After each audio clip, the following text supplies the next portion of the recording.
Kathy Angelbert knew the storm was coming. Negotiations between the WNBA and its players have been tense for months, but when Adam Silver publicly dismissed the idea of equal revenue sharing, everything cracked wide open.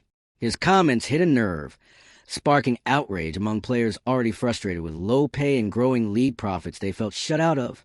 The WNBPA's sharp social media responses only amplified the chaos, dragging private negotiations into the public arena and forcing the league's leadership into damage control.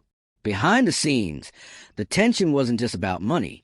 It was about power. Who truly controls the league's future? The players driving the momentum or the NBA executives funding its survival? Now, with the CBA deadline looming on October 31st, the league stands on the edge of disaster. If you're here for the real story and not the filtered version, subscribe. And if you're sticking around for the next meltdown, you better definitely subscribe. Angelbert's leadership is being tested like never before. Caught between appeasing the players and managing the financial realities, Silver keeps highlighting losses nearing $40 million annually and limited operational control. Meanwhile, Caitlin Clark's influence looms over all, her rise exposing both the potential and fragility of the league's growth. Her absence during injury proved how dependent the WNBA has become on her star power. Every decision made in these final days will determine not only whether the league avoids a lockout, but whether it can truly sustain itself beyond her influence. The WNBA is on the brink of collapse, and at the center of it all, a commissioner suspended, a broken revenue system, a rising star turned bargaining chip, and a looming October 31st deadline that could decide the league's future. Yes, you heard that right. WNBA Commissioner Kathy Angelbert is suspended. The fallout from the collective bargaining agreement negotiations has exploded into a full-blown leadership crisis, with league executives scrambling to control the damage as players, owners, and the NBA watch the chaos unfold. It all started with one question: who really controls the WNBA? Because right now the answer isn't clear. The WNBA only owns 42% of itself. The rest is under NBA oversight. And that financial imbalance is driving a wedge through the league's core. At the heart of the tension, a revenue split that's become the lightning rod for player outrage. Currently, WNBA players receive just 9% of league revenue. Compare that to the NBA's roughly 50%, and you start to see why the players' union, the WNBPA, is fighting back. They're demanding a bigger piece of the pie. They say they deserve it, especially now. Why now? Because of Caitlin Clark. Clark has become the WNBA's most valuable asset, an instant ratings magnet, a merch machine, a ticket-selling force. Her presence alone has shifted the media narrative around the league, bringing in new fans, sponsors, and record-breaking viewership. But ironically, the same player driving the WNBA's growth is now also exposing its biggest weakness. When Clark was injured, the numbers dropped fast, ratings dipped, ticket interest cooled, sponsor attention scattered. Her absence made it brutally clear. This league is currently riding on one player's momentum, and that's a dangerous place to be. Still, players are pointing to her rise as proof that the league can generate value, that they're not just employees. They're the product, the draw, the reason any of this works. So when Adam Silver, commissioner of the NBA and the league's biggest financial backer, publicly dismissed the idea of sharing revenue equally with WNBA players, that set everything off. Silver said what the league didn't want to hear. There's just not enough money to go around. He emphasized that the WNBA is losing around $40 million a year, and that while players will see some pay increases, a 50-50 split like the NBA players get is simply unrealistic. He even said the players' rising value was clear, but insisted the economics don't support the union's demands. The reaction? Instant. The WNBPA clapped back, not with press releases, but with thinly veiled, sarcastic Instagram stories, calling out Silver without naming names. It was petty, it was public, and it was exactly the kind of thing that drags internal conflict out into the open. Now both sides are entrenched. The players feel underpaid, underappreciated, and overused. The league's leadership is trying to manage financial reality while fending off accusations of greed and mismanagement. And the NBA, still funding most of the operation, is keeping a firm grip on the purse strings. This all exploded just as the CBA deadline approached. With October 31st fast approaching, the league needed to show signs of stability. Instead, it got infighting, messy PR, and a commissioner suspension. Kathy Angelbert is now benched amid accusations of losing control of the narrative, failing to manage player expectations, and misaligning with the NBA's financial strategies. That suspension sent a message. The WNBA isn't calling all the shots. And if there was ever doubt about where the real power lies, it ended there. This is a classic power struggle. Players want a bigger cut. The WNBPA wants leverage. The league's commissioner is stuck between two walls, one built by NBA money, the other by growing player influence. And caught in the middle? Caitlin Clark, unintentionally fueling the whole thing just by being too popular, too effective, and too essential. Her rise has been a blessing and a curse. On one hand, she's proven that women's basketball can drive massive attention and generate commercial interest. On the other, her success has made the league's dependence on a single star painfully obvious. Without structural change, that kind of growth isn't sustainable. And yet, the players are now expected to carry the weight of league momentum while being asked to accept single-digit revenue shares, all while their own commissioner has been removed from power in the middle of negotiations.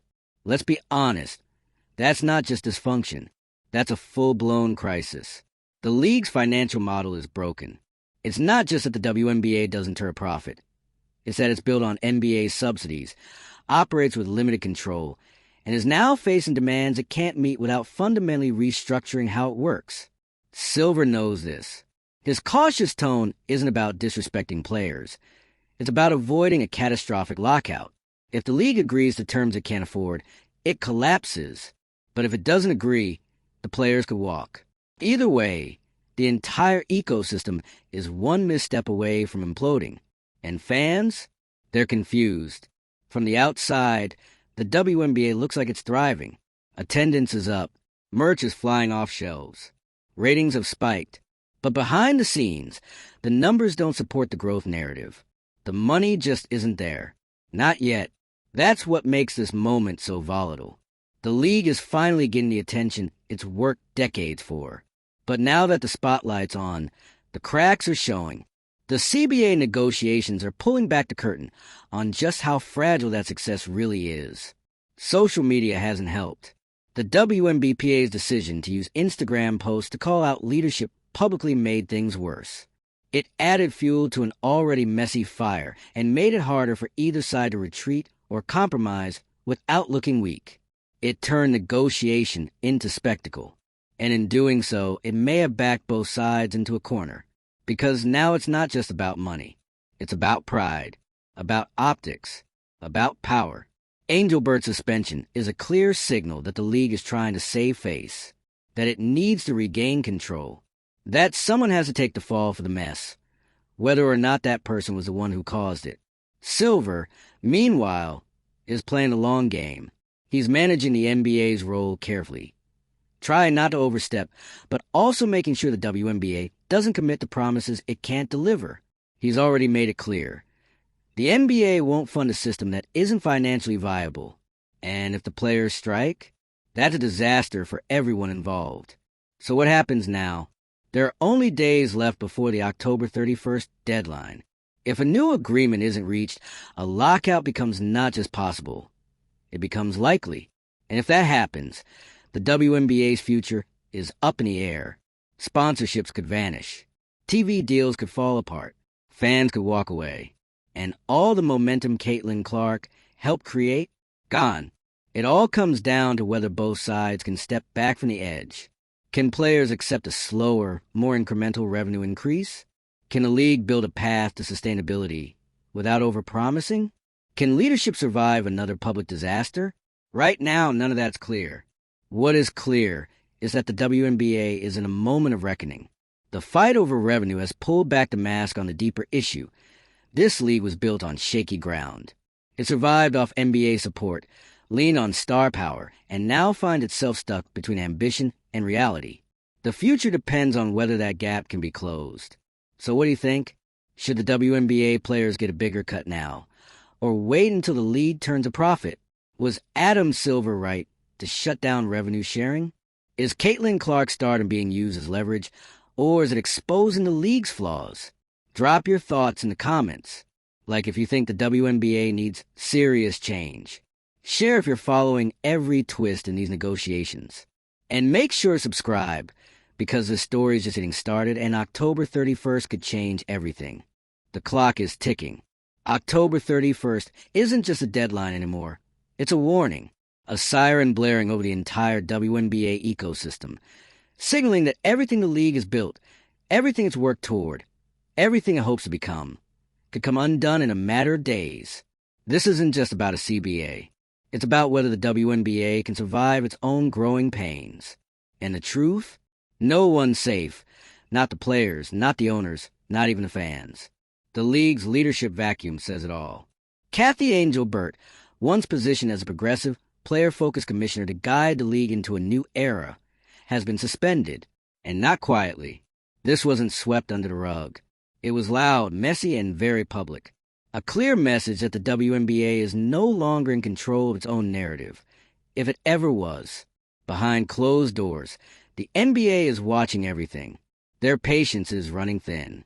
They're funding a league that continues to bleed money year after year, to the tune of $40 million in annual losses. That's not a small budget shortfall. That's a foundational collapse waiting to happen. And when you combine that with player demands for a 50-50 revenue split, you get a standoff no one was fully prepared for. Let's be blunt. The WNBA is built on a house of borrowed money and media goodwill. The visibility boom brought by Caitlin Clark is real, yes, but it's also shallow. Ratings are up, attendance is up, sponsorships are up, but profits? Nowhere to be seen. The structure is still brittle. The finances are still broken. And that's what Adam Silver is holding the line on. He's not just playing defense of the NBA's wallet. He's looking at the raw numbers and asking, how can we share revenue that doesn't exist? To players, that sounds dismissive, patronizing, insulting. To league executives, it's a chilling reality check. And yet, through all of this, the players keep pushing. The WNBPA isn't backing down because they know they're more valuable than ever. They're looking at Caitlin Clark's impact and saying, look what happens when the league actually gets attention. Look what we could be. They're not wrong. Caitlin Clark's rise has shown everyone what's possible. Her name alone can fill arenas and break TV records. She's been on the court for months, but off the court, she's been carrying the league on her back, without asking to, without realizing how much power she suddenly holds. And that's the core irony here. Clark didn't choose to be the center of this storm, but her presence has become the leverage both sides are using. The WNBPA is pointing to her success and saying, this is why we deserve more. Adam Silver is pointing to her singular success and saying, this is why we can't afford to give more. If one star is making this much of a difference, what happens if she goes down again? What happens when the growth depends on one person and she's unavailable? Well, we already saw what happens. When Clark was injured, everything dipped. Not just her scoring averages. Everything. Ticket sales, merchandise, engagement, coverage. Her absence proved something no one wanted to admit. The league's growth wasn't institutional. It was personal. It was Clark. And when that kind of pressure is placed on a single player, the system isn't stable. It's fragile. And now, that fragility is playing out on the biggest stage the league has ever had. Silver's refusal to budge on revenue sharing isn't just about numbers. It's about sustainability. He's already said that player compensation will go up, but he's drawn a hard line at parity with NBA revenue shares. Why? Because the NBA's revenue is massive, a global empire. The WNBA, a league still trying to prove it, can stand on its own. But here's where things get dangerous. The WNBPA isn't just fighting for percentages. They're fighting for dignity, for respect, for the belief that their labor matters beyond just what it earns on a spreadsheet. And when you dismiss those demands, you don't just risk a failed negotiation. You risk a full-scale revolt. And right now, that's where this is headed. The players have made it clear. If this deal isn't fixed by the deadline, they're prepared to sit. The league is prepared to call their bluff. And the NBA, watching carefully, unwilling to bankroll a system that doesn't evolve. So what happens if we get to October 31st and there's no agreement? It's not just a lockout. It's a collapse. Sponsorships will pull back. TV partners will start to reconsider. The momentum that Caitlin Clark generated, gone.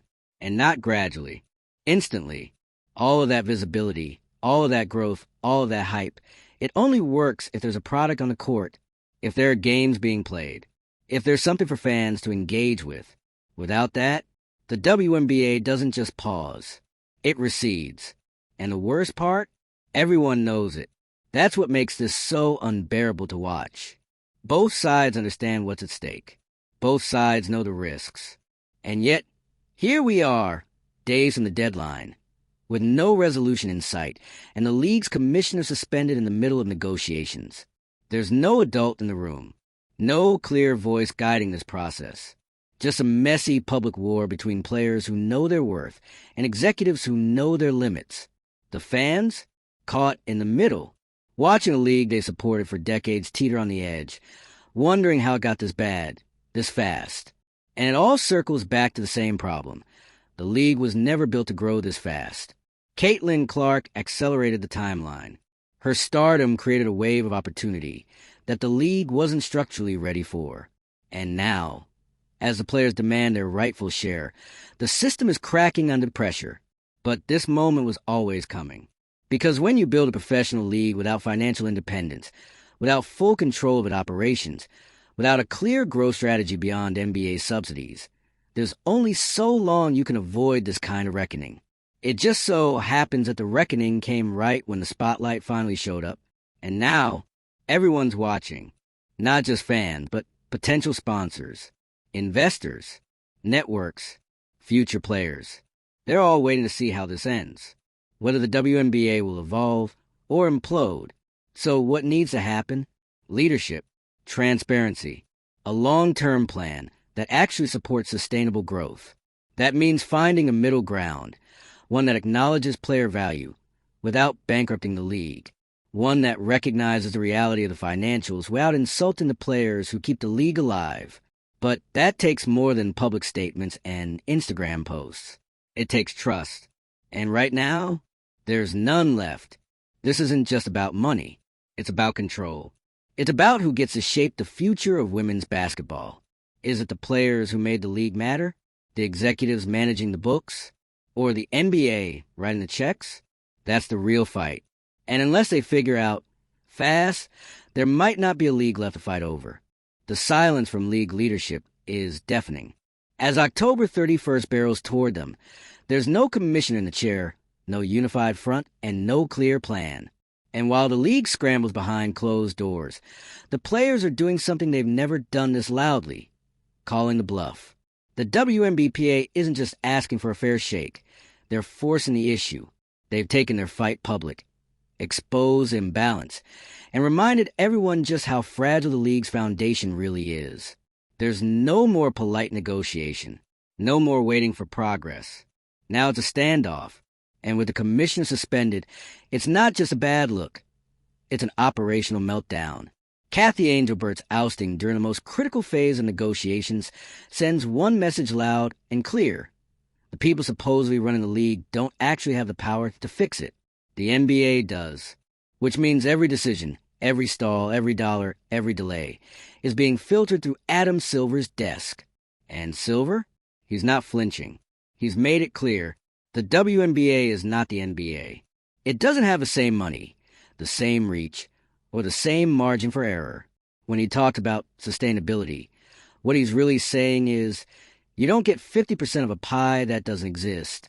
From a purely financial standpoint, he's not wrong. The league is losing tens of millions annually. It's relying on outside funding, and it controls less than half of itself. That's not a business. It's a project, one that, so far, only works because the NBA lets it work. But from the players' side, this sounds like a rigged system. They're told to help grow the game, to promote, to be the product and the marketing.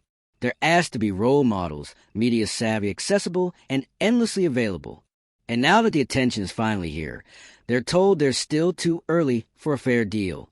It's exhausting, and they're over it. Players like Breanna Stewart, Aya Wilson, and Nafisa Collier have been vocal for years, calling out inequity and the gap between value and compensation. But it wasn't until Caitlin Clark burst onto the scene, dragging national media and new fans with her, that the spotlight got bright enough to make people listen. And now that it's here, everyone wants something from her. The league wants to use her popularity to sell the brand. The players want her stardom to power their bargaining position.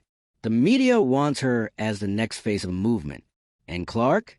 She's doing what she always does, playing basketball. Head down, focus up, but her rise has made her the unintentional centerpiece of a financial war she didn't start, and probably doesn't want to be in. Still, her impact is undeniable. Her games have shattered attendance records. TV ratings jumped the minute she entered the conversation. She has a halo effect that benefits everyone, even her competitors. And that's exactly why her injury was such a wake-up call. Because when she wasn't on the court, the league felt it.